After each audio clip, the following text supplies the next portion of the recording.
Well, this is a Frankie review, and this time I'm going to be covering my all-time favorite video game system, the Sega Dreamcast.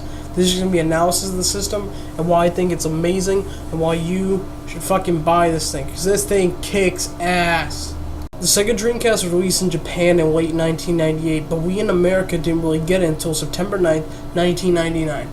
The reason why they brought it here so late was because in Japan it had a really bad launch with not many good titles such as Godzilla Generations or incomplete games. Even Sonic Adventure at the time was really buggy as hell and wasn't exactly complete. So Sega America wanted to make sure that we got the Dreamcast perfect and had a great launch with great software. And the thing is, we did. We got a perfect launch. We got so many games like Power Stone, Marvel vs. Capcom, Sonic Adventure, Hydro Thunder, Blue Stinger, and so much more. A lot of great games, and the Dreamcast was selling like crazy. At least until the PS2 kind of came down and crushed it like a fucking piece of shit. But the thing is, the Dreamcast is a fantastic system, and it's absolutely my favorite console of all time, and thus meaning it's my favorite Sega console of all time. But why did the Dreamcast do so good, but then it failed? Well, there's a lot of theories. Most bigly, but the most big theory is the PS2. The PS2 had a DVD player, so that meant it could play, well, fucking DVDs. At the time in Japan, that was very, very new. So, the Dreamcast couldn't do that. So everyone was at home enjoying a DVD player while the Dreamcast was just with its games. And while the core gamers liked that, most of the mass market didn't, because they didn't have a DVD player so they could watch The Matrix or other 2000 movies coming out, like probably D3, The Mighty Ducks, or some Ron Jeremy porn, some shit like that. But the thing is, the Dreamcast just didn't have that. So that's why the Dreamcast probably plummeted so quickly, was because of the PS2. But also because it was much more powerful, it could hold about 4 times more storage on the DVDs, and it just had a bit better third-party support. But that doesn't mean the Dreamcast was all bad. The Dreamcast had its great games and had great third-party support. What made Sega so good with its sport games was that it created its own. It didn't get a license from EA because EA declined to support the Dreamcast after the Saturn's miserable failure.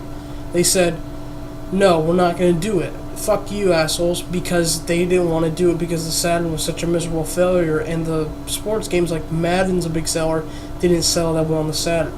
So Sega took the opportunity to make their own sport games with 2K, and they turned out to be amazing, fantastic sport games that rivaled Madden, and in my opinion are even better. So Sega was at the top of their game with some third-party stuff, but they're also pumping out great first-parties like Sonic and Power Stone. Capcom was big with them. They had fantastic games like Power Stone, Techromancer, Project Justice, fighting games up the ass, fantastic ports, and the Sega Dreamcast even used something called Naomi, which is what the Capcom games used to run the machines. So in the arcades, if they use Naomi, it can be ported to the Dreamcast like crazy quick, and the games will turn out perfect.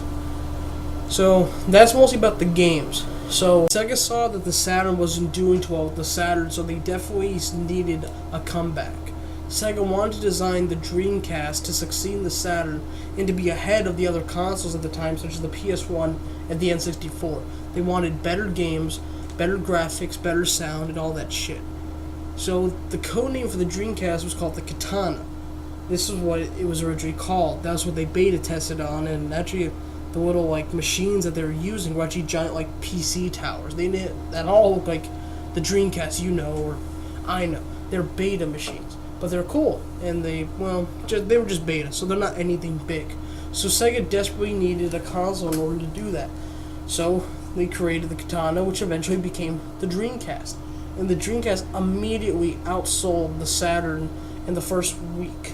It could do what the Saturn could do in a week. And no, it could do what the Saturn did in about 5-6 months. It did in a week. Just like the PlayStation 1 did back to the Saturn back in E3. Where the Saturn only sold about 90,000 units in 6 months, the PlayStation sold that in about a week. So the Dreamcast was doing good, and it was really affordable too. It was $200, and a lot of bundles came with the game, and supplied by a really good launch, really good games, and mass market that were just saying $99.99, know the date, get ready, get hyped, because this bitch is coming at you, and she wants you now. So, the Dreamcast took off.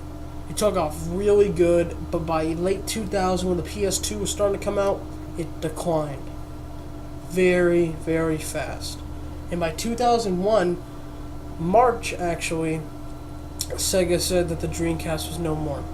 They couldn't supply it anymore because, well, it just cost and the PS2 and everything. So they just ended their console business. Now the good thing though that Sega still had their games coming out.